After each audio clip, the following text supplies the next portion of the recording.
kind of a little bit of a refresher, the past couple of weeks, been looking at different parts of the humanoid kinematics and trying to classify them and understand them and look at the design space. And we began with the hips and, figure out how to classify them and get an idea of what kind of designs are out there. Are there any improvements or evolutions in those designs as far as the description of the motion that you have in the hip? And these are typically called, flexion, abduction, and rotation. We use that, FAR is kind of a shorthand notation of what these different actuators are trying to be doing in the humanoid bot. And with a reminder that, of course, the humanoid hip is actually a ball and socket joint. And because it's a ball and socket joint, you have 3 degrees of freedom, which allow you to get the red flexion and then, the green abduction and also the blue rotation right around the center of that. So as a result, humanoid bot companies have tried to emulate that. They can't do it with a ball and socket for reasons. So what they do is they use a serial stack of actuators that are usually perpendicular to each other that'll give you flexion, abduction, and rotation. I don't even have 180 degrees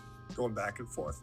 However, about this axis, I can go like on and on forever, and that's really nice. And part of the reason is that you need to have this cup that holds it in there, and the cup has to be a little bit more than a hemisphere in order to kind of keep it in. Otherwise, it will just kind of fall out and be too sloppy and everything else. And the problem is figuring out how to actuate this beast. And I've got some thoughts about that I will share at some point. Right now, no one's really figured out how to come up with a decent ball and socket joint. And potentially, it could also be used at the hip, because remember, they're both ball and socket joints. So if you're able to solve one, it also could do the wrist. And you could also think about it with an ankle. I mean, in a sense, all of those could be ball and socket joints, even your head. You could think about it that way. They've all had different reasons to actuate the way they are, but if someone came up with like some kind of ball and socket joint that really worked well, that you could actually, there would be lots of joints that you would just replace. Your knee and your elbow are the only ones that aren't like a ball and socket. Everything else, your waist is, what is the point of flexion? What is the point of the abduction from the standpoint of kinematics? Why are they important? Why do they need to be there when we start ranking axes?